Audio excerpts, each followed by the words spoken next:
Hey everybody, it's Um, Tony with Big T Bariatric, and I'm here with Graphically Alex. hello, everybody.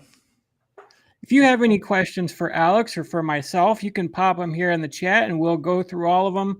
Um, and but we're mostly here to talk about Alex and his journey to weight loss and why he started the channel that he did and all that other Mhm. awesome stuff. But we're just going to kind of chat back and forth a little bit here while we wait for more people to come into the chat. We have 3 Sure. people watching right now, so pop on in and say hello. Yes. Hello, everybody. I'm Graphically Alex. I do kind of the anti-FA YouTube and that whole thing. I talk a lot about like hormones and that type of stuff because I had that experience where I had very severe hypothyroidism and that, then I also have an ED history, which we can get into that codedly, or hidden wise for YouTube. But yeah, that's how I ended up super huge, basically. Mm. And yeah, so I want to ask Tony some questions too, because I want to know certain things. But yeah, that's basically how it began, to put it really shortly. And then I started doing anti-FA YouTube in 2023. That's when I really went against it. And then here we are. So Awesome. So when you started your channel, what was the main purpose of it, and has your channel evolved over time? yeah, so for the vast majority of the time, like I've actually been on YouTube a long time, but it was like a personal kind of channel, like a vlog channel, Mhm. like my life, personal life, that kind of thing. Towards 2019, it became more of like a streaming channel where I would just kind of stream about my life or whatever was going on, which obviously a lot went down in 2020, for example. So I was streaming about stuff like that at that time. And then in 2021, I've never really had a niche on YouTube Mhm. because it was just like I saw it more as a hobby or just like not really my major thing. And around 2021, I was like, maybe I should consider leaning into it more. 2022, I was more political that year. And then I quit that because I didn't like it by the end of Yeah. 2022. And then I went to anti-FA basically in 23. So, and then I'm really set on this. I think it's just more of my passion. And Yeah. then I have an experience with it that I feel like does need to be shared. And yeah, I have a lot to say about it. And I think the political side prepared me because Mhm. that is like Shark Tank beyond Yeah. like so I think fat activists, they really think they're so tough and they think that they're so like scary. And it's like, you're really not. Like I've dealt with actually, it's a lot scarier in the political world. So, I bet. I bet. So we got a hello from SC Silk. Hello to you. Hello to hello. Life After Losing. Hello. We should get you on sometime, Life After Losing. You should email me. Yeah, that'd be cool. And Vlad, hello, Hello, my friend. Vlad. Good to see you. So, did you tell your people on your side that we were doing this? Yeah, I did a community post, but I tried, but I don't have a lot of people or I don't have like tons. So, Well, but hopefully yeah. you'll get more after this. Yeah, hopefully. So when you got into FA heavily, were you just looking for a niche, or was that something that it was really ticking you off what you were seeing from that community? What kind of drove you to choose FA? Yeah, so basically it was a little bit of a journey, but I figured out my thyroid issue around 2020, especially towards the end of the year. I kind of denied it throughout 2020, and it was a huge mistake because I got much worse. And then in 2021, I did a lot of lifestyle changes, completely changed my diet, and did a lot of shifts. And I was starting to recover massively throughout 2021. But it was more of a private recovery, but I still had like a relatively small audience and I had like haters and stuff, which is Yeah. weird. I had like literally like 500 subscribers and I had dedicated haters. I probably had like 3 or 4 that like hated me so much. So I kind of got that like really fat, like people hate you because you're Yeah. fat kind of thing going on in that year. And then, so I've experienced it a little bit. And then it was around 2021 that I started watching like Sam at Every Size. I watched, that person quit, but it's another one like Fundy Times or Fun, something like that. Mhm. Another channel. And then Nadia Nymph, I watched in 2021 as well. Okay. So it was becoming more of a thing where they were kind of pushing back because it seems like fat acceptance like skyrocketed during 2020. It was like huge, which didn't make a lot of sense because as we know, obesity really put you at a higher risk of, Yeah.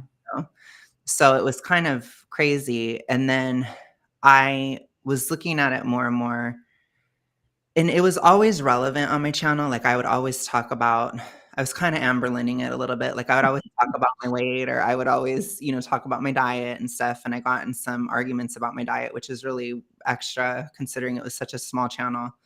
But I had a lot of vegans on my channel and they hated me so much. I was eating a lot of meat and dairy and stuff.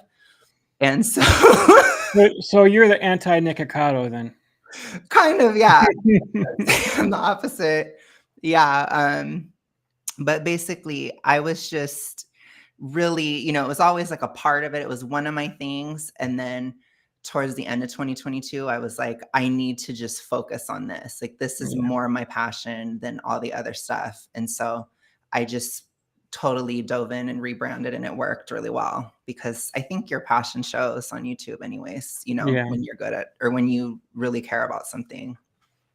So I often talk on my channel about sort of a rock bottom moment. What was that Mhm. like for you when you were gaining weight? Were you like kind of like a lot of fat activists do? Oh, I have thyroid problems. There's nothing I can do with it. And then you just kind of had a rock bottom moment and decided to change? Or were you fighting against it the entire time? So it's difficult to say just because of YouTube's censorship, but I don't basically, care. Say it. okay, I had a very severe BED, and part of that is restrict and binge cycles. So it's like you start a diet, you kind of, you Amberlin it, right? So I did that for a lot of years, and it was kind of like a spiral, and it kind of went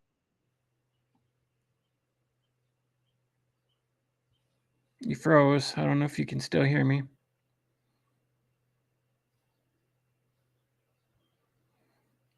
for a very long time. But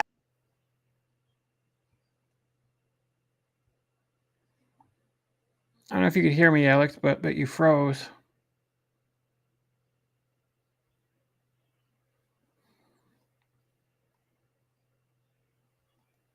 Hello?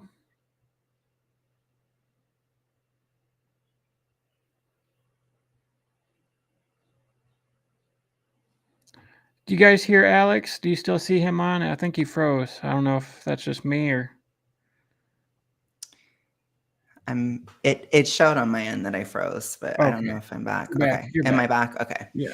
Yeah. So sorry, my internet is not the best. No problem. But yeah, so I did a lot of cycles and a lot of diets and a lot of things, and it got really severe. So I was mostly fighting it, but kind of in a delusional state, where you're kind of abusing your body through doing diets and then gaining it back and then doing it and then just back and forth. So my rock bottom moment was in 2020. It was in isolation, and my health completely collapsed, like very, very fast and very harshly.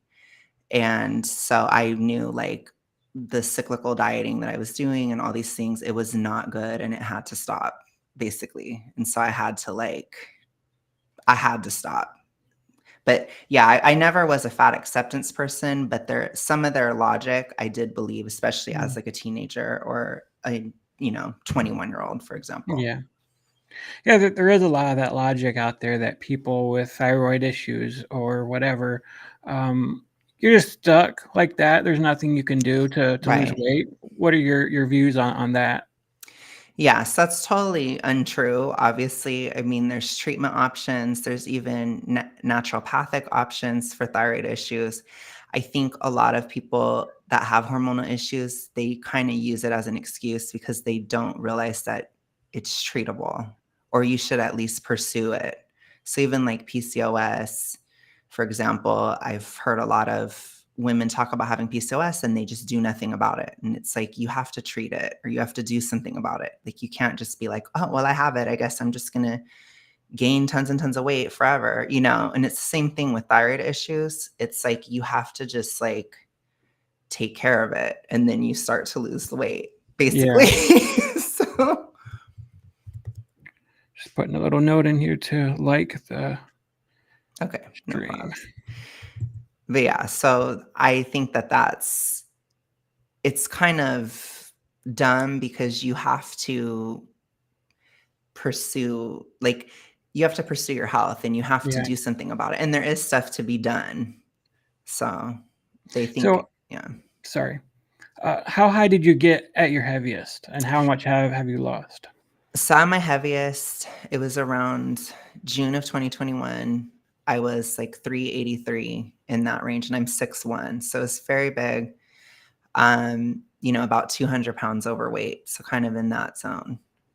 And over a long period of time, but I started losing, but I really was losing in summer of 22. So at that time I started calorie counting because I had recovered enough from the hypothyroidism. So I could start counting and do the deficit. And then I started to lose. And then I lost about 40 pounds in 2022. And then in 23, I lost another 50. So I'm Awesome. down 90, which is a big difference. It's a lot better, obviously, but yeah. On your page here, it says you're pro-thyroid living. What does that mean to you? Okay, so it just means most of the diets that I did, they were very anti-thyroid in various ways. So like one of the things when you're hypo is one of the major things that I talk all the time about is seed oil consumption. So they're very anti-thyroid, and that's in like your fast food. Typically, that's typically how people have it. Mostly is like the French fries, chips, like all that stuff. I ate so much of that throughout the years. I mean, it's not even funny. Plus I was a binger, so I was binging on it, which is even worse. So then you're really doing it. And then it's like I would do keto, and then it's like I'm having tons of it in the salads and this type of stuff. And it's like you're just kind of going back and forth, and it's just continually getting worse. So the major thing is that. The other thing that I do is I don't drink ever, for example, like because I avoid estrogenic foods. So that's things like alcohol, legumes, uh, even certain fruits like dates, they're pretty high in estrogen. I got into a big spat on my channel because I'm not eating soy, for example. And everybody's like, you should be eating soy. And it's like, I'm not going to. Like, you guys need to get over it. I'm not eating it. Like, that would not help me at all. So it's that kind of thing. But they ignore that I never drink. I never drink. It's like you have to make sacrifices to heal, especially if you damaged yourself so much. So it's like, yeah. So it's that kind of thing. So it's a lot of like meat and dairy and fruit and that kind of stuff. It's like more leaning on that. And at times, even simple sugars over starch. So, because like things like rice and bread and stuff, they're not as favorable for somebody hypo because it's tougher to digest. And when you're really hypo, everything is just really slow. So you need everything to like speed your body up, basically. And then, of course, a caloric deficit, exercise, tons of walking, lifting weights. So all the other basic stuff. So, yeah. Yeah, there's a lot of fat activists who are very anti-doctor and stuff, but it seems like you did the right thing that you were supposed to do. You went and you got checked. You figured out you had thyroid issues, So even if you do have something like that, PCOS or thyroid or whatever it is that you think is in the way, there are a natural ways of dealing with that, right? Like, Oh, yeah. Yeah. And I personally, I don't, I've struggled with like having health insurance. I often don't. So in a lot of ways, I did have to kind of do it myself, but you still are able to because there are naturopathic ways. You can take certain herbs, for example, and that helps lower estrogen. Because for me, it's not that I don't produce, it's that it's not absorbed properly. And like having a fatty liver, it's bad. It really messes it up. You don't convert. So it's a lot of other stuff, but it was really induced by binge eating, honestly, which I think a lot of people don't realize you can develop a hormone issue from binging, but you can. I mean, I'm glad to be talking to you, because that's the biggest pushback I get on this channel. And I even have people telling me that I don't remember what it's like to be fat, and I act like I'm skinny because I can show some tough love towards people like the fat activists who I cover on this channel, or even the people on My 600-Pound Life when I cover that show. And I'm like, you can lose weight. And I say, I don't care what your issue is. You can figure out a way to overcome it. First, you have to go to the doctor and you have to get blood tests, and you have to like figure out, do you have a thyroid issue? Do you have a metabolism issue? Like, there are ways around it. There are certain foods that you can target and eat that will help speed up your metabolism, that will help your thyroid, that will heal whatever that you have. Some things aren't totally healable or fixable, but a lot of things, like they say, are incurable, like diabetes. Like, that is an obstacle. But a lot of people who had weight loss surgery and lost a lot of weight did have their diabetes go into remission. So it's, they don't realize a lot of the symptoms and issues that they have are caused by what they're eating and the abundance of what they're eating. And the fat that stores in your body is heavy inflammatory, and it's going to wreak havoc in your system. And so you are proof positive that you can treat. It's probably not going to be fixable. You're always going to have thyroid issues probably for the rest of your life. But or at least I'll definitely be eating this way forever, regardless, because if I were to go back, then it would come back immediately, because you're right. Like, it's, I don't know what permanent damage has occurred. I have no idea, because I have to see what happens. But regardless, this is a lifestyle for me. Like, I'm never going to be going to McDonald's and getting tons of fries every day. Like, I'm never going to do it again. So it's over. And I used to. And I think that's another reason I started this, because I get so mad seeing the fat activists and they act like they don't eat anything. And I'm just like, they're such a liar. Like, you guys eat a lot. Like, I know it is. I know. And a Lizzo video I covered, I quoted her saying, well, I don't eat very much food, I'm not doing this. And then I put like 5 minutes of her just scarfing down some of the worst, fattiest foods. And it's like, why do they delude themselves into thinking that they're not doing anything to increase their weight, that's just a natural part of who they are, or they have this and this and this, and so it's impossible for them to lose weight? And it's not. I mean, it's, you're going to be stuck eating a certain type of diet, but it's not a diet, it's a lifestyle change. I know that's cliche to say anymore. If you want to lose weight, you have to change your lifestyle. You cannot keep eating the way that you're eating. It's so true. And I think I don't sometimes, like, as somebody who like, I've had experience with severe BED, they don't understand that a lot of the stuff they do, it's kind of like dog whistles to that disorder. So like, when you are delusional or when you lie about how much you eat, that is a symptom. One of the symptoms of it is that you hide your consumption. And that's what they're doing. And they're like, or you hoard food, you try to hide it, those are symptoms of it. And then the body image issues and all that stuff, it's a part of it. And then the cyclical dieting is also a part of it. So I think one of my favorite / unfavorite things is their 95% of diets fail. Like, that is like their holiest writ is that study. And it's very old. And it's also like, I'm just like, did they control for people who have BED who are doing cyclical dieting? Because I'm sure if you got rid of that and you're like, we're going to do this study on people that don't have the CD, and we're just going to look at people who, don't have a mental illness that are on a diet, it would probably be very different. It would probably just be they lose the weight. We all know somebody who's lost weight and kept it off. I know a lot of people who have lost weight, kept it off 8, 9, 10 years longer. There's even online examples.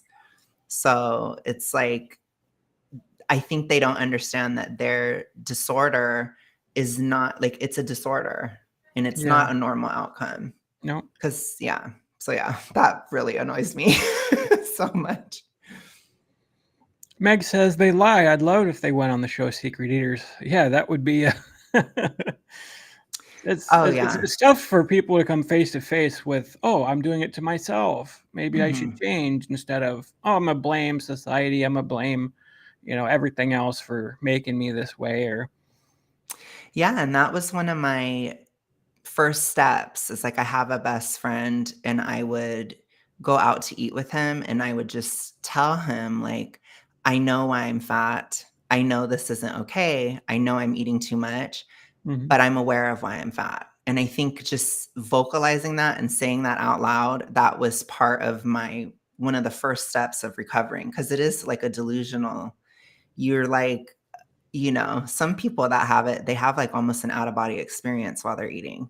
Yeah. So it's like trying to stay present in the moment. And it worked, but it took me 5 years to defeat it. It was a hard thing, and that's why I worry about a lot of these women because they're older. They Mhm. can be mid to late 30s sometimes, and it's like you guys might not have enough time, because if it's very severe, it could take like 5 years to Yeah. defeat it, and you might not have time because a lot of people, they're very huge.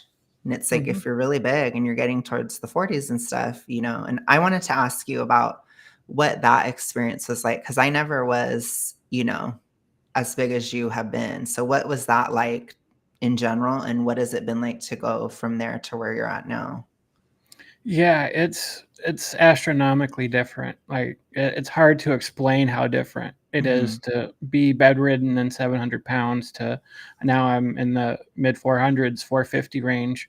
Um, and so, like, I'm still dealing with a lot of pain. Like, I'm mhm, trying to go and find a job right now, but I'm still like disqualified from most of the types of jobs out there because I can't stand on my feet 8 hours a day. mhm, Um, and even if I was much smaller, like, I ruin my knees, and I say this on my channel all the mhm. time. All my subs are like rolling their eyes. Big T, you talk about your knees a lot, but it's true. Right. I destroyed my knees. I helped out at the church for half an hour last weekend, and my back is still sore. Like, you Mm, destroy your body just carrying around that much weight, and they don't realize what they're doing to themselves. And it's an accumulative effect. It's like you're mhm, not going to get fat, and then tomorrow it's going to hurt. It's mhm, years and years and years, in my case, decades of your body carrying that weight for you, and wearing out all the stuff in your knees. I forgot the term for a moment. All the cartilage. Mhm, cartilage, yeah, cartilage in your knees, and degenerative disc disease in your back. And so losing all that weight, like, I can get up now. I don't mind, mhm, even though it hurts, cleaning and cooking and doing the things that I couldn't do before, because I know I have to get up. I know I have to exercise. And mhm. and so that's something I'm pushing myself to do more. But yeah, just but the complete difference is I just Yeah, feel like $1,000,000. Like, even emotionally, I feel so much right. better than I did. Like, I was in such a depressive state. I just stuck Yeah, in my bed, not going anywhere, not doing anything. And then now that I can get up and do things, I mean, it's very, very mhm, difficult to explain. I mean, even when you've lost weight, I'm sure there's a huge difference in how you feel. But losing 200 mhm. plus pounds, just like multiply that. Mhm. Oh, yeah, and I definitely respect the difference, because I find something that sometimes irritates me about, like, anti-FA is when they don't acknowledge, like, the difference between, "I lost 30 pounds." It's like, Hmm. there's a huge difference between that and, like, I have to lose, like, 200, and then you have to Hmm. lose a lot more than that. So Yeah. it's like, I will always respect those differences Y- because I know how different it is from 30 pounds to what I've had. It's like, to me, it's like I lost 30 pounds this year. You know what I mean? It's like it's nothing. It's like Yeah. air, or like I just took a breath and I lost 30 pounds. So it's like, it's like we have to respect the differences. And when I first started, a lot of people, they could not accept that a super morbidly obese status is different. Your body responds to things differently. You think differently, that your Yeah. food absorbs worse. It's like terrible. Like, and someone was like, "Oh, yeah, because I don't acknowledge that, super morbidly obese people are a different species." And I'm like, it's not that we're a different species. It's that we're sick. We're Yeah. very, very ill, and Yeah. it's not normal. And so I would get frustrated with that because and so I felt like I needed to voice those things because it's like some people are like, if you're like 400 pounds, it's like you should be going and running every day or something. Yeah, And it's like, you should you not be can't. doing that. No, you can't. You're If you've seen too, if you've seen yeah. any of Alan Roberts' latest lives, he talks about that all the time. He goes off on Anna, Glitter Hmm. and Lasers, who's trying to run and all that. Like, she shouldn't be running at her size at all. No, she doesn't need to. And No. I've been covering her a lot, and I do enjoy covering her because she's a very interesting person. She's kind of a trip, but it's like she, to me, it almost looks like she has no self-preservation instinct. It's really weird. Like her last thing where she was hiking and in the rocks and everything, I was like, I would rather die than do that. And I weigh a lot less than her, and it would still be a struggle. Like if I had to get on my knees, like my knees aren't trashed, but I'm still heavy to be Yeah. on my knees, especially on rocks. It's like, oh no, like no way. So, Yeah, I just kind of going back to what you're saying before about mhm, that difference. I had that same feeling too when I got to my heaviest, and I'm like, I got 400 to 500 pounds to lose. Like, I have a fat man to lose to still get to what's normal. Like, mhm, and when you think about it in that terms, and when I say lifestyle change, like that's what you're going to need, because you can't do a fad diet you're going to get tired of in a mhm, week or 2 weeks. mhm, We're talking several years worth of work. And that's even including you're going to fail, you're going to struggle, you're going to gain a little weight around the mhm, holidays. Like, we're human beings. And I show mhm, all kinds of love and empathy to people who are trying and struggling, even if they're failing, but they're at least trying and they're working it out. And mhm, it's very, very hard work. And you have to overcome your mind, and you have to overcome a broken body and hormones and your body mhm, resisting you from losing weight and all that stuff.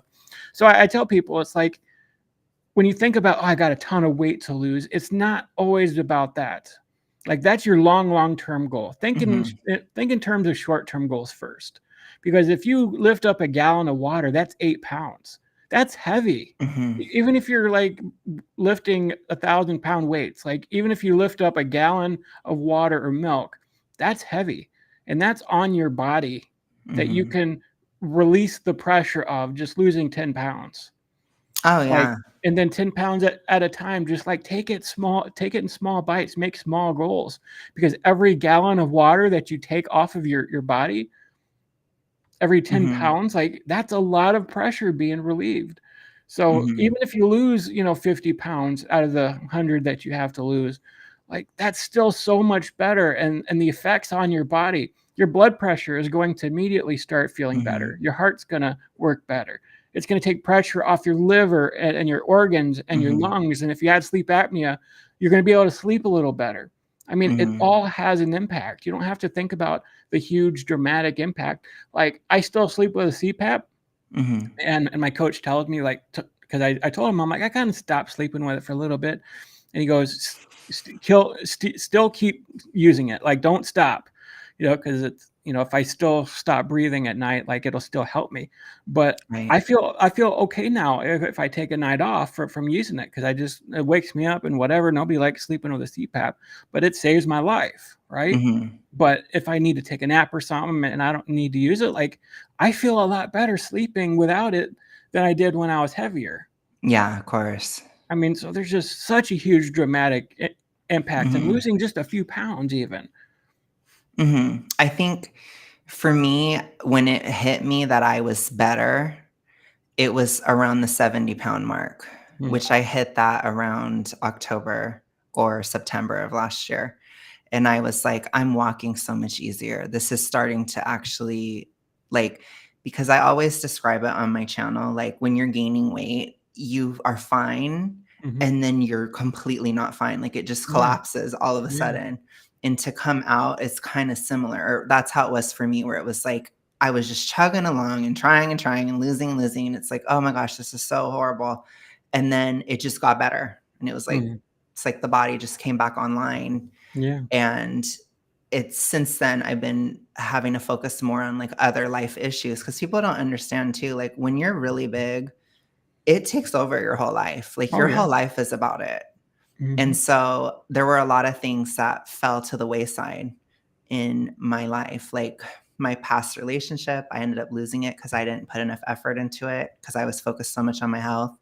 My finances are trashed. Honestly, like pretty Yeah. much everything else. I didn't talk to friends as much, especially in 2021. Like I had to really finally buckle down and be like, my body has to be a priority and my health Yeah. has to, because I was always, young. You're young and Mhm. you're like, I'll do it later. I'll do it later. I'll do it later. And it just kept going later until it just collapsed. And it's really scary. So I see a lot of Yeah. these like 21-year-old FAs, and I'm like, I know your future. You Mhm. are going to be suffering so bad if you do not turn it around now. Yeah, Basically. that's how I conclude a lot of my videos, is I end up ranting because I'm like, you don't know what you're doing to yourself. You have Mhm. no idea. Like it feels like I just graduated high school like Mhm. a year or two ago, but it's been 20 Mhm. years, all right? The years fly by super fast. And I've been told decade after decade, you're not going to make it to 40. You're not going to make it to 40. Well, I Mhm. just turned 40. Like you don't realize how fast time is going to fly when you're that old, and you are wasting years, wasting decades, Mhm. staying fat, staying unhealthy, and the accumulative, I say that wrong, the accumulative effect on your body is going to ramp up until one day you Mhm. just wake up in extreme pain. And that's really what it was for me that finally was that nail in the coffin. Like I knew I needed to change, but Mhm. I woke up in the middle of the night and my knee was on fire.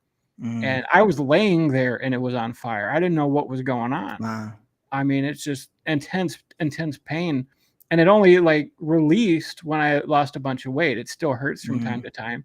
But yeah, I mean, you're in complete pain all the time. You're miserable all the time. Mhm. And Yeah. I just don't understand why they act like they're so happy to be fat. They're not happy. They're not happy at all. No, like even for me, like when I was 21, I started getting a lot of migraines, like a lot. And I'd have very high blood pressure at that time. And just that was like very early.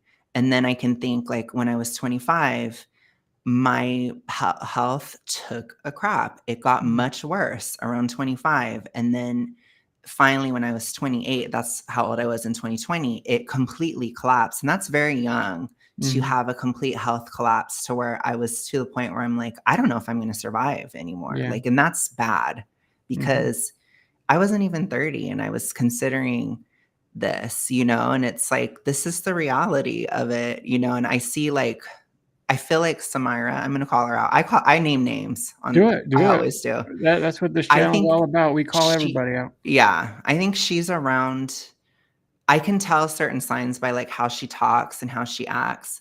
She has a very similar health issues to what I had at 25. And I'm like, I know in 3 years, she's probably Mhm. gonna completely collapse. She's Mhm. not doing well.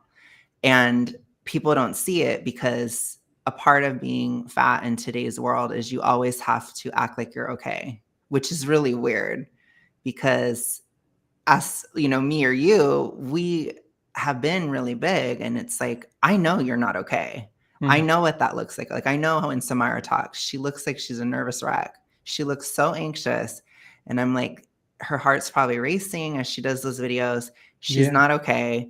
And she knows she isn't okay. But it's like the thought acceptance mindset, it makes you feel like it really is impossible. And I don't think people realize, like, I really believed it was not ever possible. Like, we I really believed it, like, especially as a teenager. And it's like, oh my gosh, like, it would have been so much easier as a teenager to do it. It was so much more possible then Yeah. than like having the damage and stuff. You can always turn it around. So I'm glad that you did your channel too, because people need to see that. And I am interested too, like, how did you come to the decision to do the surgery? And like, what was that process like? Um, yeah, I should have gotten it 10 years before I did. My Okay. sister is a nurse and she was kind of pushing it. I was living at her house at the time, and I was pretty much bedridden then. And so she kept trying to get me to go to the program, to go to the meetings and whatever. And I was just terrified to do it because at that Mhm. time, like you heard nothing but bad stories about weight loss surgery, Mhm. nothing but bad stories. and this person's cousin had all kinds of health issues. This other person died from it. This news report talking about, this person dying, and it was like, I'm 30. It's like you kind of get that invincible feeling where like nothing's happened to me. I'm not having any kind of issues. I even had a doctor tell me that I was a skinny person trapped in a fat person's body, and I had no issues, no high blood pressure, or nothing. Of course, I know later on I was suffering, and my body just was doing a good job of covering that up. But so years and years and years gone by, and I'm going up and down, and my weight, 100 pounds here, 100 pounds there. Like I was losing 100 pounds at a time, and then I would turn around, and my dad was killed in a work accident, and that's when I gained like most of my weight, and I realized I was an emotional eater, like just being stressed, and I'd really miss my dad, and so my way of dealing with that was ordering and eating an entire pizza, or I'd go to fast food and get 10,000 calories worth of food and then get a thing of chicken nuggets on the way home because I couldn't even wait that long to start eating. So anytime I wanted to celebrate, anytime I wanted to, I was sad or was happy, I always revolved all my emotions around food. And so just even though I lost 100 pounds and I'd gain like 150 and I'd lose 50. And it's like, before I knew it, I was hitting that 700-pound mark. And I just kind of like woke up, like I was talking about. I woke up with my knee pain. That was a huge part of it, because it was like on 10 just laying in bed, and it wasn't that I was walking, but I couldn't go to the bathroom. I couldn't wipe myself. I had a difficult time doing anything. Just walking a few feet, I would be out of breath, and I knew I wanted to do more work at the church, and I knew that I couldn't. I'm 40 years old and I've never been in a real relationship. All these things started accumulating and hitting me. Never having any money, never having money. I'm still dealing with that, but that's part of it, right? It's That's the financial impact. Yeah, Yeah. it's true. It's true for me too. It does. I don't think they realize too that they're not going to be able to work eventually. Yeah. Because it gets too bad. And then when you can't work, then your money starts to go down really bad. And then that's something to eat over too. It's like, then you have another reason where it's like, oh, I can't do this, so then I'll just do that. And yeah, it can be. And then that also makes it hard because as I'm getting out of it, it's like, as I get out of it, then I have to deal with all these things and that feeling that you've lost time and you have regrets. And I've had to forgive a lot. It's like you have to forgive yourself a lot, honestly, because it's really tough. I really hate talking about the financial impact on this channel because you never know what people think. If they think I'm, oh, boohoo, Tony's struggling, give me money type thing. Like, no, there's a real financial impact to it. Like I can't work most jobs still, and I just lost my last job. So I'm like really suffering right now. It's like, I don't know what to do. I don't know what to do. Like that's part of being this big that they don't realize. No, a lot of them have a lot of money, like Samira and them. Like, okay, good for them. They can sing. I can't sing. Right. That's true.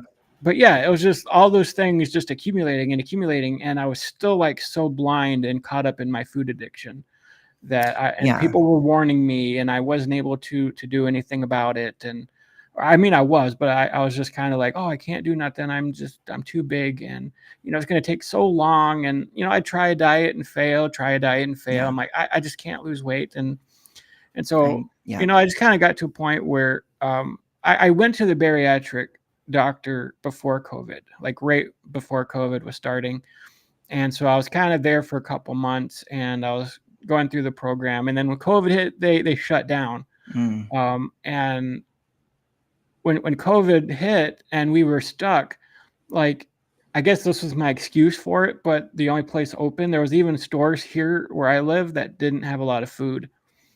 And so I felt like I was stuck ordering McDonald's because DoorDash was the only thing. And and my mom had some money at the time, so like she really helped me out. Not helped, but you know what I'm saying, like kind of enabled me to just order McDonald's constantly. Just that's what we were eating for breakfast. That's what we were eating for dinner. That's where we spent our money, towards food. And when COVID stopped, about maybe a few months afterwards, like people were telling me again, hey, you need to get back into the program. And they were contacting me. And I went back in there and I had gained another 80 pounds. Mm. And things weren't shut down that long. I don't remember how long they were shut down. Too long, but not long enough for me to gain 80 pounds. Like I went nuts. I used that as an excuse. And it's weird when they say, like, you're losing weight. Like somehow I gained 20 pounds or 80 pounds and I had no idea I gained it. Like I was that big that 80 pounds was nothing. But I was so ashamed of myself. And, so, I talked to the surgeon again because I had to like restart the program. And he just pretty much said, are you ready to do this? Like, are you ready? Like, are you ready? And I'm like, yeah, I'm approaching 40. I wasn't even thinking I was going to live this long. I haven't really started my life yet. And, I wanted to do a lot of stuff that I'd never done before in my life and, find a relationship. I was feeling very lonely. I'm sure you understand that feeling. And just, I was like, I can't keep going on this way. I just can't. So I got into the program. And the previous time I was on it, like I even told them, I don't know that I want surgery. I just want to be in the program. But this time I'm like, I set my goal, surgery. Like I need the surgery. I'm not going to survive without it. I'm in so much pain and agony and financial stress. Like I need the surgery to change my life. And so he set a goal of me losing to get to below 600 pounds before I can get the surgery. So I lost 100 of it before the program, before I got the surgery. So I did get below 600 and it was tough. But I tell people, like, when you get into a program like that, I often recommend it. Not necessarily the weight loss surgery. Like that's not for everybody. But getting into the program, like you are staying accountable to a dietitian. You're getting weighed every month. You can talk to somebody. They have support groups. They have therapy. Like all that stuff was very beneficial for me to turn it all around. And, just talking to a dietitian, helping me make better substitutions on what I was eating and, just going over a weight loss plan with me. And I tell people, I'm like, the first 2 months, she didn't even give me a calorie goal. She goes, for the first 2 months, I just want to help you learn how to eat better. And so I told her what I eat, and she goes, okay, we'll make this substitution or eat this instead. And so we just kind of worked on it. And it wasn't perfect, but the insurance company needed 6 months of weight loss. And so it took me about 8 months because there are a couple months there I didn't lose, the weight that I needed to. But yeah, it just kind of got to the point, and I got below 600. We set a date, and there was a few times I tried to get out of it too, because I got really scared once that date was set. But I'm glad that I went through it. Yeah, I get frustrated too because there's a lot of times where there's like stigma or whatever on certain ways of losing weight and that kind of thing. And for me, I don't really do that. I just am like with Ozempic, I'm like, you shouldn't be taking Ozempic if you have to lose 20 pounds. That's insane. It's like, that's crazy. But if like Amberlyn Reed, she was on Ozempic, it's like, I'm not going to begrudge her that. You know what I'm saying? It's like people are struggling here. So, and then same with bariatric, it's like if you're bedbound and stuff, that's really difficult. And I can't even imagine like even like hunger levels and things going on. Because for me, my hunger is a lot less now that I've lost. So I think people don't realize that too, because that's the other thing I noticed is people don't acknowledge that people who are really fat are hungry. It's like there is a real physical hunger. And then there's the emotional thing too. So it's like you just double up on it. But it's difficult for people to understand because something like obesity, if you haven't experienced it, it's really hard to like explain. And then what are you gonna say? It's not a failure of willpower. I tell people that all the time. It is a literal addiction. And it's a disease. So that too, it's a physical pathology as well, which people don't acknowledge that enough. But that doesn't mean it's an excuse. It just means you have to treat it. You have to and that's what people tell me. Like I've said that in videos where I'm like, it's an addiction. I understand. Like, I know you're going to struggle with it. And oh, Big T, you're just giving excuses to the fat people. And no, Yeah. like, you don't understand what I've been through. You Right. don't understand the science behind it. You know, they literally Right. say sugar is 8 times as addictive as cocaine is. Oh, wow. And Wow.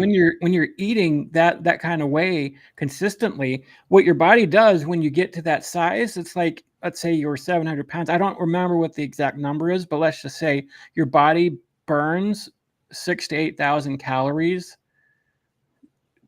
just at a just to stay stable. Mm-hmm. Like, you need 6,000, 7,000 calories just to maintain your weight. And your Mm-hmm. body is using that calories just to survive, just to breathe, just to blink, just to Mm-hmm. keep your heart beating. Like, that's a normal level. And so if you suddenly decide, well, I'm going to go on a diet tomorrow and I'm going to start eating 2,000 calories, Right. what happens is you might be fine throughout most of the day, but once you get to the night, your brain's like, what's going on here? You didn't get Mm-hmm. what you needed. And Right. then you will get so hungry, so hungry. That happened to me last night. I actually Mm-hmm. ended up having a bowl of cereal last night Mm-hmm. because I was just like sitting there just because I've been doing really well like the last Mm-hmm. 2 weeks, being really strict, doing a little more exercise and stuff. So it didn't really hurt me. Right. But I just kind of found myself last night, like I was just, all right, okay, I need to hold on. I'm gonna go to bed, and just laying there in bed, and I'm like, my brain, cereal, cereal, cereal, cereal. It's like, Mm-hmm. because I've been doing well, and I am at a caloric deficit for my Yeah. body. Yeah, and that's different too, because like I tried to explain. I had a recent video where I was talking about how I was watching Shaped by the Algorithm, which is like the Amberlyn Reed thing that Mhm. Mr. Snowflake did. And I was so stressed about like my finances, especially my circumstances in life, honestly, outside of my weight. And I was so stressed and I felt trapped. And I realized, like, for me, that's a trigger. And so I was starting to want to eat for an emotional reason.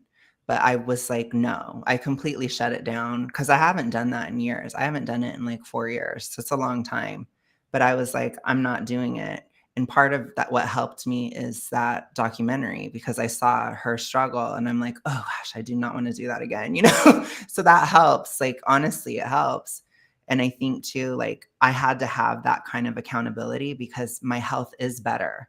Like, before, my health was my accountability. It's like I always felt horrible all the time. So it's like, I have to do this because I feel horrible all the time, but I don't anymore. And it's like, Yeah.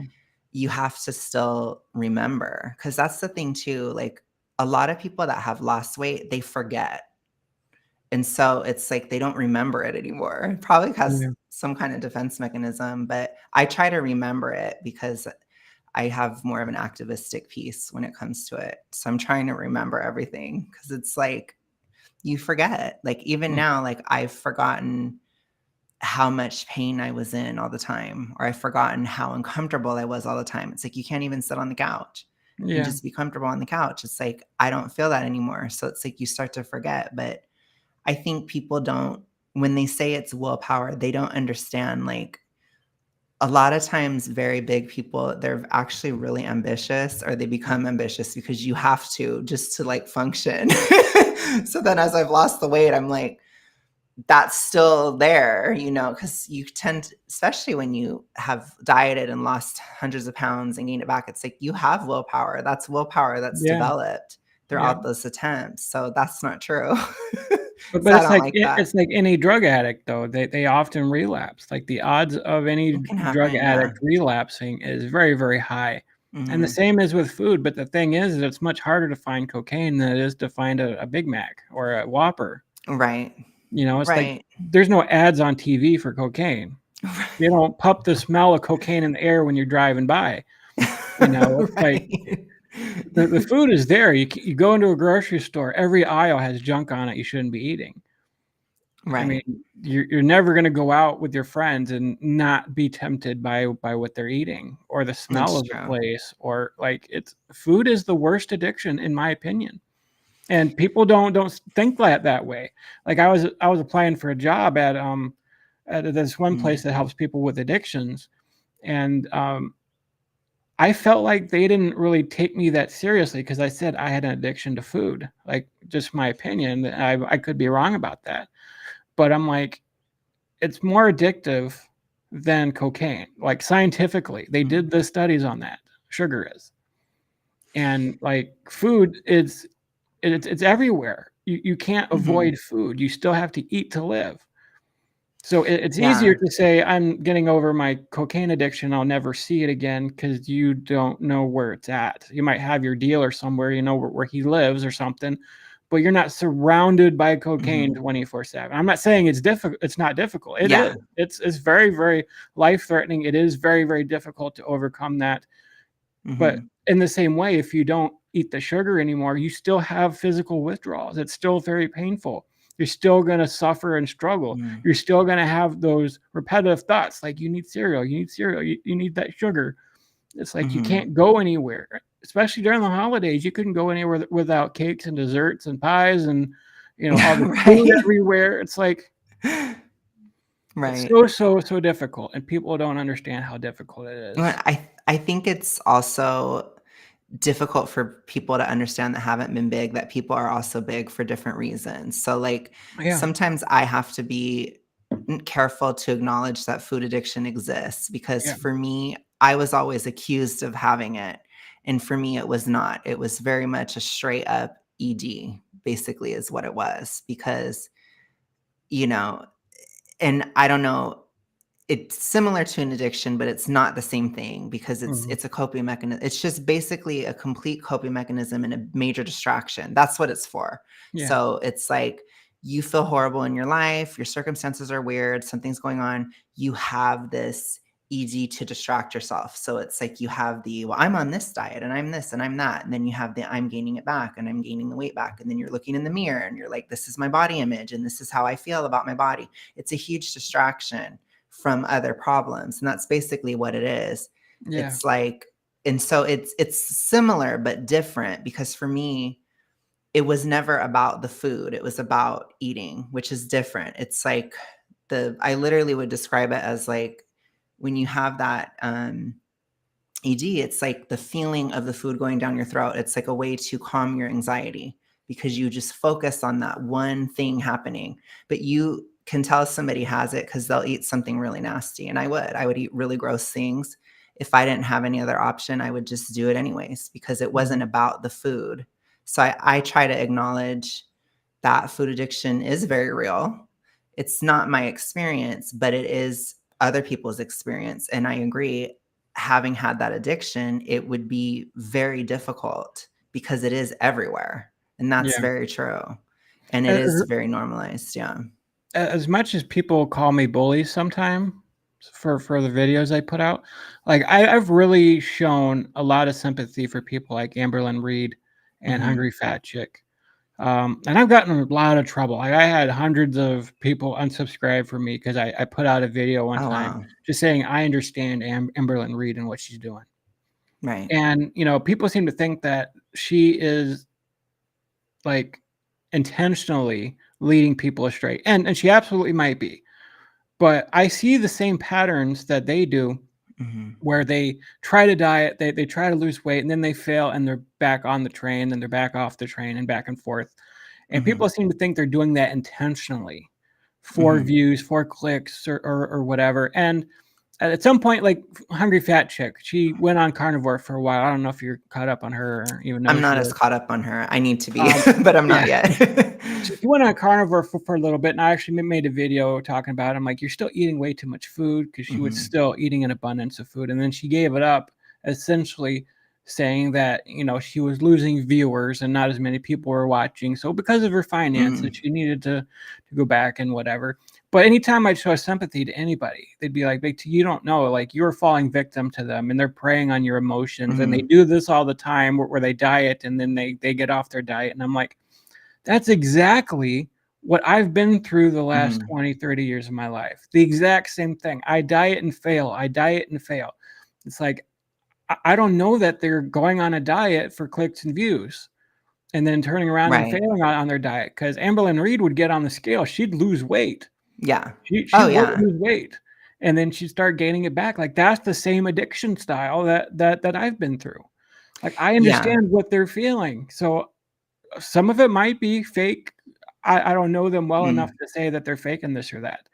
But Yeah. I think in some cases, like, I don't know a lot about, Foodie Beauty, but I have, I've watched Shaped by the Algorithm, and I've known about Amberlyn Reed for a lot of years, and I feel like she is about as true blue of a case of BED I have ever seen, and very severely so. She has the childhood trauma to back it up. I mean, it's all there. It's very clear. She has the body image issues. She has the whole thing. She has the, like, she can't drive, for example. Like, she has an aversion to certain things like that. Like, there's just certain mindsets that she has that I know and I can relate to completely within her. And so it's like, I don't know if she has food addiction or not. Like, you can't know, but I know she Mhm. has that. Like, and I'm like, she needs to get treatment for that. Like, that's a mental Yeah. illness straight up. And so I think for her, she does the dieting and all that, and it can last a while or it can last a short time, but I do not think she's doing it for views. It's her disorder. Yeah. She's just displaying it. And it's very sad in a way, but it's also like it kind of helped me. So Mhm. I'm kind of thankful to her because it reminded me of it. So it's like I do respect her struggle, if that makes sense. And I do think people get really angry if you don't, like, hate somebody completely all the time. And it's like, I'm never going to justify anything Amber's done. I'm sure Yeah. she has problems and, all that stuff. Like, but I'm just saying, in this one issue, I don't think it's just for Yeah. views. I don't. I But mean, yeah.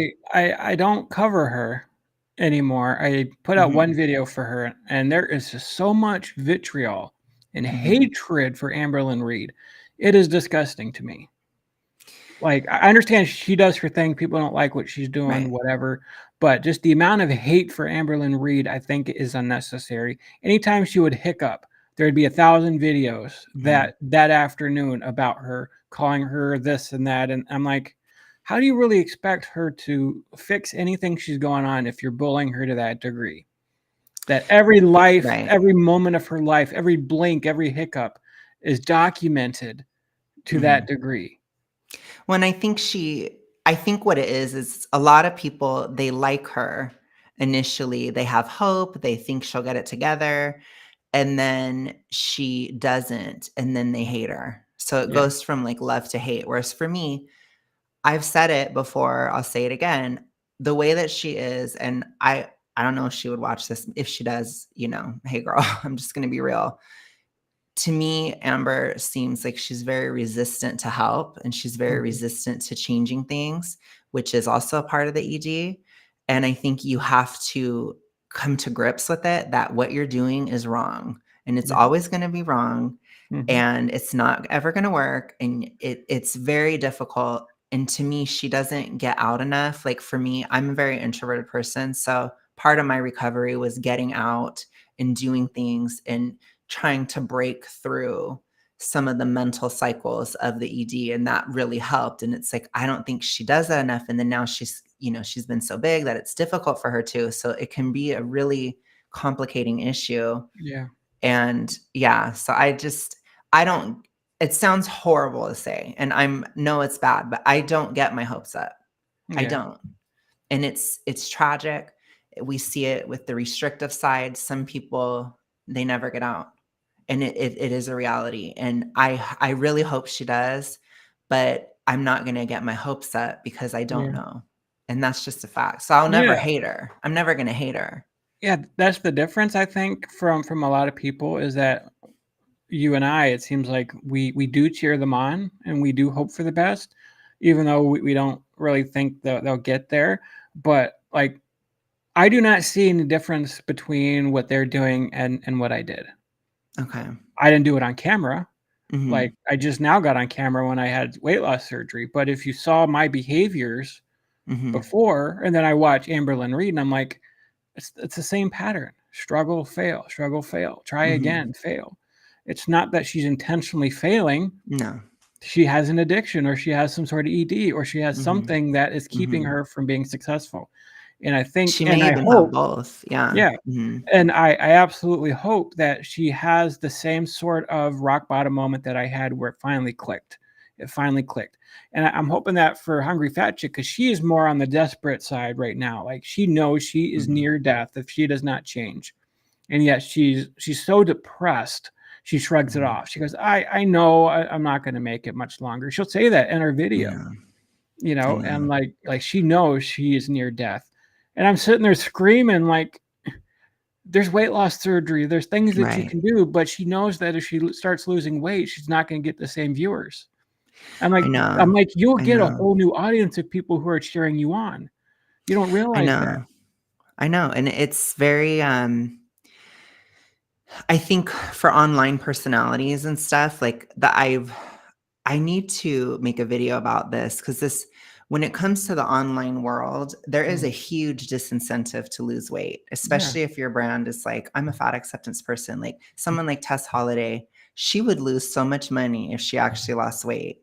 Like, and I don't think people realize, like, I always say there are so many people who will always make a buck off of a fat person. Like whether it's the person themselves or whether it's the industry around them or whether it's other people trying to sell you something or trying to sell you food, sell you treatment, sell you this, sell you diet, sell you clothes, everything. They want to sell you things because you cost a lot more. So it's like everybody will exploit a fat person. Everybody. And I just think as a fat person, you have to never exploit yourself. And I feel like some of them do that because I understand. Like if Tess yeah. were to be like, I'm going to lose weight, I'm done, I can't do this, she would lose a lot of money. Oh yeah. Oh yeah. And But I that's think scary. she's pretty enough that she would be able to turn it around. She'd find a new I think she audience. could. She'd Yeah, probably make even more money doing modeling than she does right now. I think so. I think it's just that gap or that bridge in between that a lot of people are terrified of. It's the in between time where it Yeah. does go down and then it has to come back up after. I mean, I've thought about changing my niche because it's like it's such a grind doing the anti-FA stuff, and there's a lot more people now doing it. Like I got a lot of my subs from doing my 600-pound live content, Mhm. and it was from there that I discovered that FA exists. I had no idea that those people Oh. existed. Like when I started my channel, it was mostly, oh, hey, I'm losing weight. I'm Tony, I'm losing weight. And like that was so hard to get off the ground. But then when I started reacting my 600-pound life, because I'm like, hey, I've been there. Like Mhm. that's when I got a lot of my subs. And then when I started doing FA, like my two biggest videos I've ever had was like 30,000 views, and they were FA videos. But it Mm. seems like now for most of this year, like my numbers are way down. I think some of it too is because I'm going to school full time and stuff, and I haven't been able Mhm. to be as consistent with my videos. But like I'm barely getting the views that I used to do. So I'm kind of going back to 600-pound life stuff, but it's like it's such a struggle. And then I get more and more people saying, Tony, you're a bully. Tony, you're this or that. You know, why aren't you being empathetic towards fat people? Wow.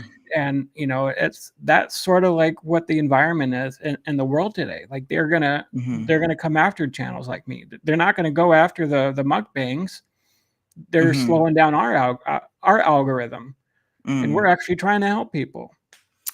I think it's for sure consistency is key. Like I've found posting you have to I would suggest just posting at least once a week Yeah, because it really helps. Honestly, the way the YouTube algorithm is, it has to do with consistency. They want you to post like every day. So yeah. that's basically like their side of it, which I kind of understand, but it's also like, ooh, that's tough, but I just decided to do it. And so, thank you, Vlad. I'm not nice, but I can look like I am. So I'm just kidding. But that's the thing too. Like if people ever said that to me, if they're like, "Oh my gosh, you're such a bully, Alex," blah blah, I'd be like, "Okay." And like, what are you gonna do about it? Like, I don't Yeah, know. I think people have this impression of me that I was bullied in school or something. And it's like, no, like if anything, it was the opposite. Like I was friends with all the mean girls. And, it's like I've never been a super nice person. I'm not evil. I do care about this issue. I care about people in that sense. But I'm not like, if somebody says, "Oh, you're so mean, Alex," I'm like, and? Like, welcome. It's been that way over 30 years now, like, I don't know what to tell you. So I think they don't say things to me as much because of that, Yeah. because Fat Sophic Bro tried to come after me, and I can go into like vicious mode very fast. And all I did was I immediately capitalized on it. I used it.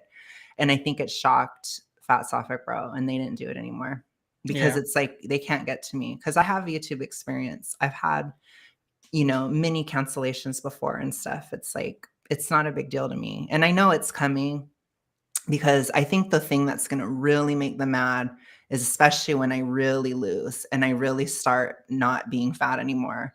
I think they're going to get so pissed because I'm going to weaponize it. I'm going to be like, look, I was fat. I'm not anymore. And I'm going to make videos and I'm going to be very loud about it. And they're going to be so angry, but I will just use it. So I think Yeah. you have to be a YouTuber in general, I feel like you have to have that fighting spirit, and it is a grind. Yeah. But I think some people, they can just be nice, I guess. I'm not. So I don't have that issue, but I don't know. I don't know how to help you. But I would just say don't give up. And I think from my perspective, I'm interested in, like, if you were to do, which it may not get as many views up front, but like if you were to do certain story times or certain experiences or kind of be a little bit more personal in Yeah. certain things, I think that would be something that at least your core audience would like, and that can help because I Yeah. try to do that a little bit. Even if the views aren't as much, it doesn't matter. It still helps. And Yeah. like I did a recent one where I talked with my best friend about how I was the duff, which is, it's designated ugly fat friend. And Mhm. I was duffed by a guy that was pursuing my friend. And it's like, I told the story, and some people in my audience, they had been a duff before. And it's like, that resonates and that can help too. Cause I would like to know, you know, those kind of personal experiences you've had, or like what are some low points you had in the journey, or some high points, or just certain things. And it's difficult to categorize and brand a story time video. It's very hard. I have a hard time Yeah. with it. But if you could do that, I think that would be really interesting because I have no idea what it's like to get the surgery, for example. And Yeah. that's a very niche experience that not a lot of people have talked about as much. You know what I'm just saying? And that would help because you have that. And that does set you apart from other anti-FA. And I know Life After Losing too. He's had the surgery as well. And so I think that that's an interesting thing because I don't know about it. And I don't know if I was ever super judgmental about it, but I do think it should be at the very least destigmatized, like at least have a more neutral stance. Like there does seem to be like oh, you took the easy way out. And it's like, there is no easy way out. Like that needs to be busted. That's not true. Like, I don't care if you got Ozempic, if you're doing surgery, it's never easy. It's very Yeah. hard. So that's crazy to me. Yeah, I've actually been thinking about that because I get a lot of requests, more requests than anything, from people saying we want to hear more about your personal journey, what you're doing, how you're doing. It's like Mhm. I kind of struggle on those because it's like those get the fewest amount of views. But like you said, it's not about views necessarily. It's about what helps Mhm. other people and inspiring other people. So like I had a thought the other day. I'm like, what if I made a video saying that I'm a 40-year-old virgin still? And like, Mhm. the That would reason for be that is because I clickable. was 700 pounds and stuck in my bed, like, Right. or if I talked about my financial struggles, people are going to think what they want to think about it. But it's like, yeah, when you are that big, Mhm. still at 450, a lot of people don't want to hire you. Like Mhm. I get judged very quick if I go into an interview. People look at me differently because Mhm. they think you're that big, you can't do the same type of work somebody smaller is. So yeah, I have severe financial struggles because of that. Right. And Just like telling my mhm. my journey that way, just, an Yeah. more interesting way of doing it. Yeah, and I think too, you could always do trends and things. Like I try to, especially now that I'm doing it full time, I try to sprinkle in trends and stuff for certain topics that do well. Like for me, talking about Anna O'Brien, I actually enjoy talking about her, and that is more algorithmically promoted because she's a popular influencer. So that kind of thing can help. And then do the personal stuff on the side because people like both. And I think there's the community building aspect of a channel, and then there's the growth aspect. So I would just, that's my advice on that. Because I don't think you should give up or anything like that. I think there's just so much to your experience that I think, honestly, you know, YouTube is a competition. I know people don't like it when I say that, but it is, because I'm the toxic one. I'm the competitive, you know, person. So I will be like, it is a competition. Everything's a competition. All of life is a competition. I'm just kidding. That's how I feel, though. Honestly, I know it's bad, but that's how I feel. Yeah. And so I will be the one to be like, you have all this stuff that other people don't have, and you should use that because you had to suffer through it, you know? Yeah, I think that might be good if I sort of tailor a lot of the videos towards my experiences and things I'm still struggling with and tell that story that way. Mm-hmm. I don't know what it was before that it wasn't so popular, but I think if I, like, now that I've had more experience making videos, if I tailor it a certain way to, you know, tell about my story, then it might help get things going here a bit. Mm-hmm. And then that's part of why I invited you on, because I want to tell more personal stories now. You know, I don't want my channel just to be about fat activism. You know, I think a lot of people are getting bored. They want to hear personal stories. And so I wanted to hear more of your story. And yeah, and I appreciate that. And I think we need to replace FA with something new. And that's what I try to do. And so for you to talk about the actual struggles and things that are true and things that aren't lies, that would really help, because it's such a foggy issue. Yeah. And that's what I care about, is just bringing clarity to it. But thank you so much for having me. You're welcome. Did you have any, you said you had a few questions for me. You can ask me whatever you want to, or. Yeah. If you gotta go, we can make a video on your channel and you can ask me the questions, whatever you want to do. Okay. I'm going to think really quick. I think I got my answers, because I just want to know about, like, the decision process, which you said. And then, or let me ask this. So what was it like after? So, like, what was the experience after getting it? It was very, very challenging, because it takes like a full month for you to heal from it, because, you know, you had 90% of your stomach yanked out. So you have like a bunch of incisions on your stomach. So just getting up to do anything was extremely painful for me. But you're on a liquid diet for a good couple months after it. Okay. I forgot the stages, but there's like just pure liquids, like chicken broth, stuff like that, like pure liquids. And then after a couple of weeks, you can do a little heavier liquids and stuff. And so it was really, really strange, just because I remember like turning on the TV and seeing that Burger King had their latest, greatest sandwich. And I'm just like, oh gosh, I'd give anything to bite into that. So those cravings were still there. That desire was still there to eat foods. But I had like no appetite. So that's the weirdest thing, to still have that desire, that craving, but you have no appetite. And I still remind myself now, if I have a big craving, that if I go eat a little bit of broccoli, like, or a piece of chicken breast or something, that fills me up tremendously. And so if I do get that big craving, like I've been craving pizza lately, I want to get a pizza, but I know one slice will fill me up.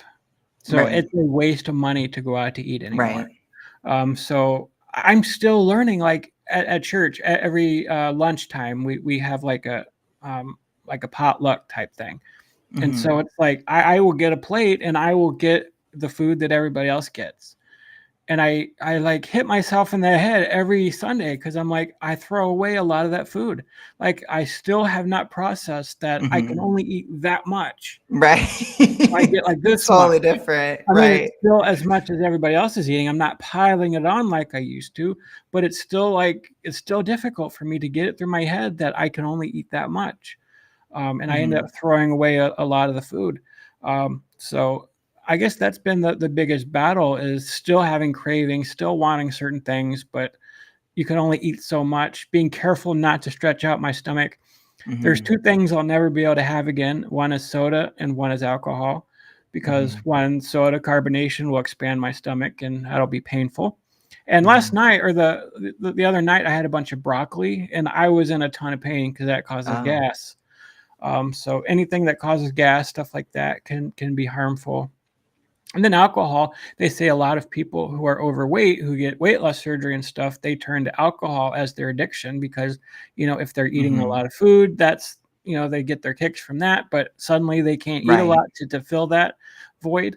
Um, so Right. they turn to alcohol.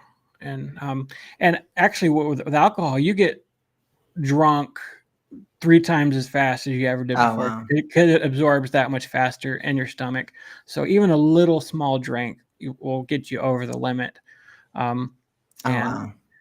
emotionally, one of the things that was the hardest for me is, I told you my dad died, and Mhm. so he died on Halloween, and he was crushed to death in a work accident. And so, like, I still deal with that years later. Like, it's my way of Mhm. dealing with it. Every Halloween would order pizza, and I'd have a pizza. Right. Like, that would be my go-to to help me get over my dad's death. So I had surgery October 18th, and so it wasn't but a few weeks later was Halloween. I had no Mm. way of getting pizza. I spent most of my day just sobbing, just crying and Mhm. sobbing, especially that night, just crying my Yeah. eyes out because I'm like, I have all this pent-up emotion. I have to deal with it Right. for the very first time. Very first time I have to Right. deal with it. I'm not covering it up with food. I'm not whatever.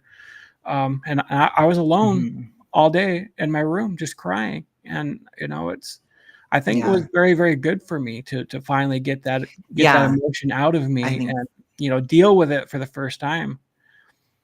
And so yeah. yeah, go ahead. Yeah, I think that people don't acknowledge how much trauma can tend to precede a relapse, whether it's an ED or an addiction. It can be the same, honestly, but Exactly. it can cause that aspect. And I had something, I'm not at all comparing it to what you went through, obviously, but Oh, it's yeah. much less. No But competition. in terms of about a year ago, I got dumped and it was devastating to Mm, me. And it was the first time in my life that I didn't immediately gain all the weight back. And it was like a testament to my recovery, for one. And also, I was utterly shocked that I didn't. That I honestly, I don't even think I could. My appetite was lower for some reason. I have weird hormone fluctuations. So my appetite was a lot lower. So I couldn't. And I actually just didn't even skip a beat. I still was staying in caloric limits. I was going to the gym on time, everything, even with having that happen. And I also had a car accident at the time, and I rely on mhm. my car to work. So I was terrified of like my financial situation. So I think it's like, I just want to say that you can get past that. And I think people, they don't remember that the emotions pass. Yeah, And, so I had to just cry a lot too. It's like sometimes you just have to, yeah. and that's all that's required. And like I said, not at all comparing it to your situation, Oh, but no, it's totally it was fine. still, it was the first really negative thing that happened to me since the pandemic, because that completely flattened my life and it was Yeah, extremely traumatic at the time. But this was the first time that something really negative like that happened in my life, and I was completely okay. So I think it's just, I'm just trying to say, like, you can get past that. Anybody can get past it, because I was the type of person where like a breakup would just, I'd collapse in my life. Like mhm. I'd have nothing. Like I'd quit everything. Like I remember I almost failed school one time because something like that happened when I was in college. So it's like I kind of expected myself to collapse. I think my ex probably did too. Just really bad to say, but I think I shocked us all, because even people in my life, they were like, "Are you okay?" And I'm like, "No, I'm not." It's funny because I'm a huge Swiftie. I said that when I was in your stream the other day. And I was like, Taylor's putting out this huge album about how I think she was dumb, but she's Miss Status Queen. So she dumped him, and she's gonna change the narrative.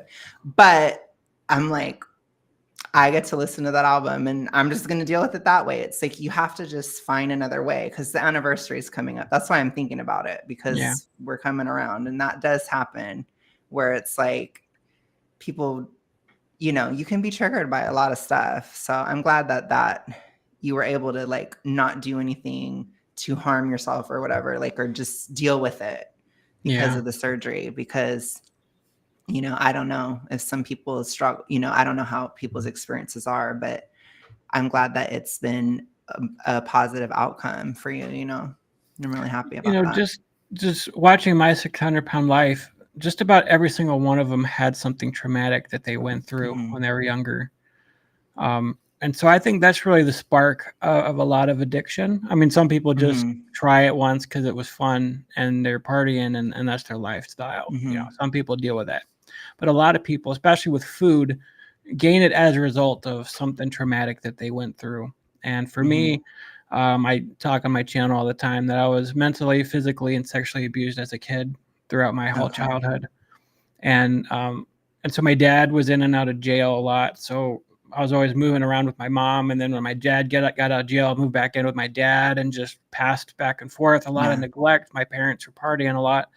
And then when my dad finally got his life straight, got out of jail the last time, we moved to Michigan and stuff. Like he was doing really, really well.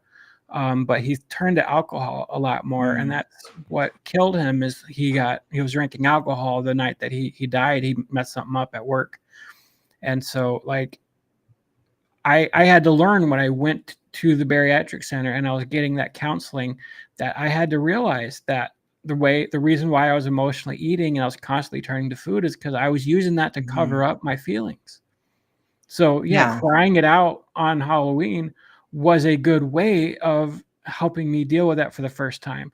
And I had to talk to my abuser's mom, who's my aunt, talking about the sexual Mm. abuse that I went through.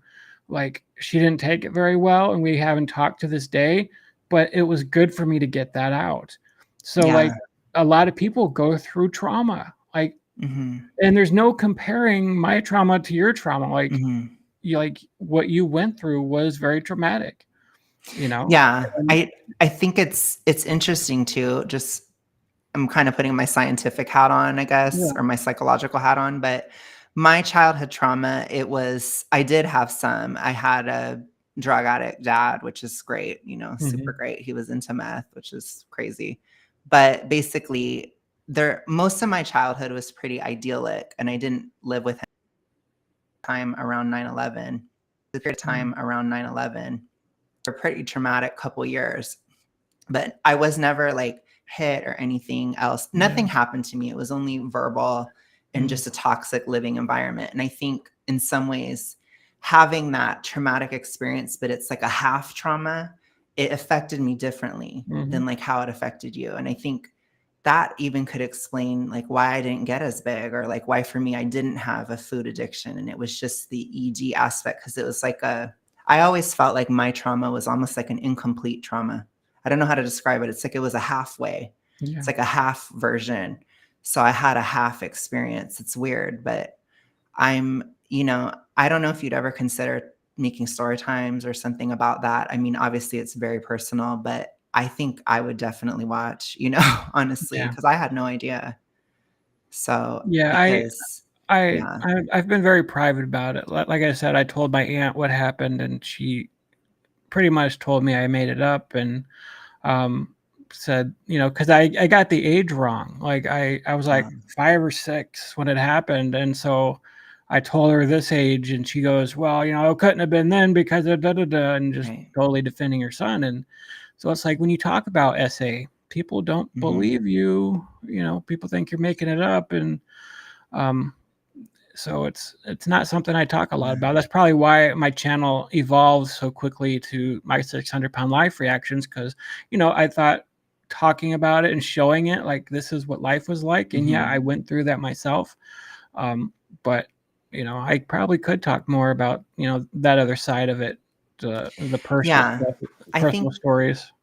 because I think a lot of what I try to do on my channel is just like education aspect too, because you really can't like I said, you can't understand it if you've never been fat. It's really difficult. Like, it's very hard. And I think it can be understood, but it's so unfortunate that fat activism is like, they lie about everything. Like, they're mostly lying. And there's Yeah. maybe a hair of truth here or there. So I find that those types of situations or those types of things, I think people like us, we need to try to bring clarity to it and do like a different kind of activism where it's like we can bring clarity. And I think that that is important to discuss because that does happen to a lot of people. And I've even heard like Aubrey Gordon, she tries to act like that hardly ever happens or something. Yeah. And she's just, I'm just like, you've got to be kidding me. Like, so I think it's like you have fat activists like her literally saying that hardly ever happens or that's not real or this or that, or because that happened to them, that's why they want to lose weight. That's literally what she said. And I will never forget that she said that. To me, that was like one of the coldest statements I've ever heard in my life. But that's what we're up against. And Yeah. I take it seriously. You know, I do. That I'm just as vicious. So I can just give it right back to them, you know? Yeah, I think that that'll be very beneficial and it'll be something different. We're not just going after the fat activists because they say weird crap, but Right. we need to talk about addiction. We need to talk about Yes. abuse. We need to Yeah. talk about these things that we've been through, and it'll help a lot of people who are going through it, who have unresolved issues, and that's why they overeat or they have a drug addiction or Mhm. somebody. I get a lot of requests for doing hoarders and shows like that because it's a lot of the same Mhm. brain stuff that you're going on with. It's every addiction is has a different spark, but mentally we're all trying to cover up something. We're trying to Yeah. hide from something, and there's no healing until you get through that. And I tell people Yeah. that on my channel all the time. Like, if you want to lose weight and you're really heavy and you're struggling with it, like it's not a physical issue; it's a mental one. Mhm. And you don't realize that because you think, oh, if I just go on a diet, then I'll lose weight. And then they fail. And then you got fat actors saying, oh, it's impossible to lose weight because you're not dealing with the mental part of it. You're just dealing with the physical part of it. And it's Mhm. not a willpower issue. Yeah. It's That's an dead addiction on. issue. It's a mental health issue. Yes, I completely agree. And so yeah, I'm just like, don't quit, don't give up. I'm gonna be the one to be like, don't leave us, Yeah. don't quit. No, I'm not going to quit. I might start a second channel and do, I wanted Okay. to, talk more Christian stuff, but I Oh think yeah, I'll do that on totally. a separate channel and still keep up Big T. And I I just want to put out content that people will watch. Like, Hmm. if I keep making these videos and it's only getting 1,000 views, like it's difficult to put in the hours of Right. editing and stuff for stuff that people aren't interested in watching. So, I keep changing it back and forth. Like, oh, maybe I need to shorten up my introductions. Maybe I need better thumbnails. Like, just the whole thing. Like, I want this to become like a full-time job because I can't get a full-time job Right. right now. And so I'm relying on YouTube to help get me through some of my Hmm. bills right now. And um, Yeah. there's part of me that likes wants to cry on a live and say, "Oh, I need help," It's like, but I know people like that. Right. Nobody looks It's good bad. It on that. starts a bad Yeah, precedent. it's, Yeah. it's a bad precedent. Like, I've had Yeah. people tell me, Big T, you're struggling. Why don't you get on a live and tell people you're struggling and need some financial help? And I'm like, do you know how bad that makes me look? Do you know Hmm. how It's many tough. people will unsubscribe? Like, Yeah, it's tough. I I'm would not gonna get just, on there and beg. I'm just yeah. gonna have to struggle with it and hope I put out good enough content that more people start Hmm. watching and turn this thing around. Hmm. That's the best that I can do. I th Uh, I think it's a good idea to do the Christian channel as well. I think in terms of YouTube, it's all about they want you to stick to a niche. So it's very much like cover the same topic all the time, and that's mhm, really how the algorithm works on that sense.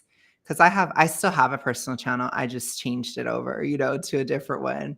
And I don't even promote it all that much 'cause it doesn't matter that much. But it's like in terms of like if I still have that need to have like a personal channel, I still have it. If I'm just like, I want to get on a stream and talk about how I don't like Taylor Swift's boyfriend. I have somewhere to go, you know? So it's like, I think that helps too. I think having another channel, because you never know, maybe that other channel might become a major one. You know, you don't know what will do Yeah. better. You don't always know.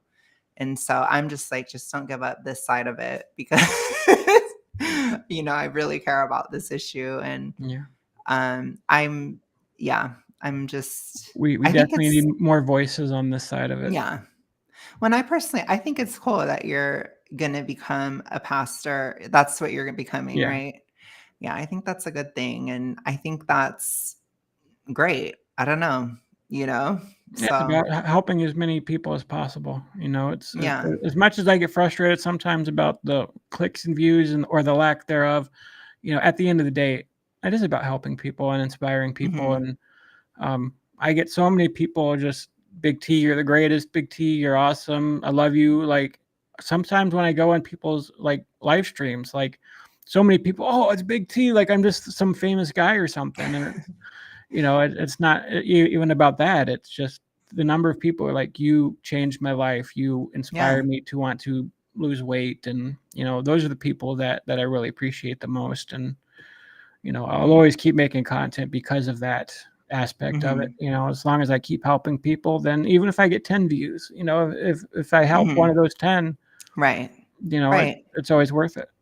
Yeah. And I would just say, on my side, I call it the midnight rain side of weight loss. So there's like the sunshine. It's a Taylor Swift lyric. I know it's really cheesy. Just deal with my cheese. But there's the sunshine side where it's like people online, they're always like, it's amazing that I lost weight and this is how I did it. And you can do it too.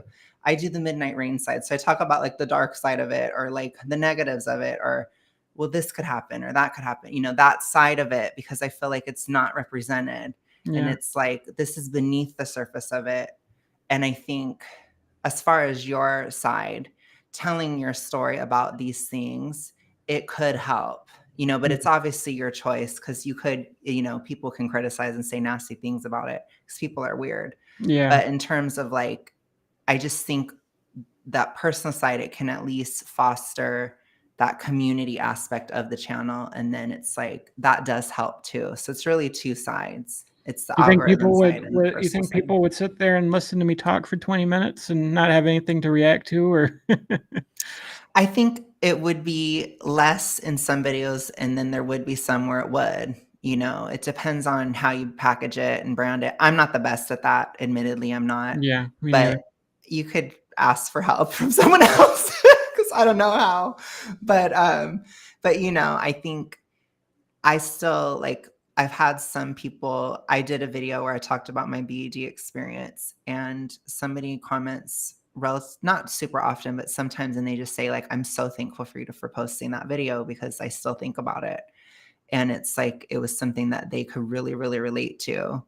And it's like I think that's a part of it too. You know, I think fat acceptance, I will say it has to be fought logically and emotionally. So it's Yeah. really two parts because it is such an emotional thing too. Yeah, that's the biggest weapon we have is logic because they don't have any logic Yeah. on their side. You know, No, they deny medical science, you know. no, I agree. But yeah, I'm gonna probably have to get going pretty soon. But Oh this yeah, has we've been been on for really a great. while, haven't we? Yeah. But yeah, this has been really great. Well, Alex, I appreciate you coming on, and I'm sure I'll have you on at some point and Yes. some point again, and you know we'll keep talking about this issue. And if you go to Graphically Alex's channel, go ahead and subscribe to him. I appreciate that, and thanks for coming on. Yeah, thank you so much. And I would like to work with you again for sure in the future. So thank you so much for having me. And thank you guys for being sweet in the audience. But yeah, thank you so Absolutely, I much. look forward to it. All right. All right.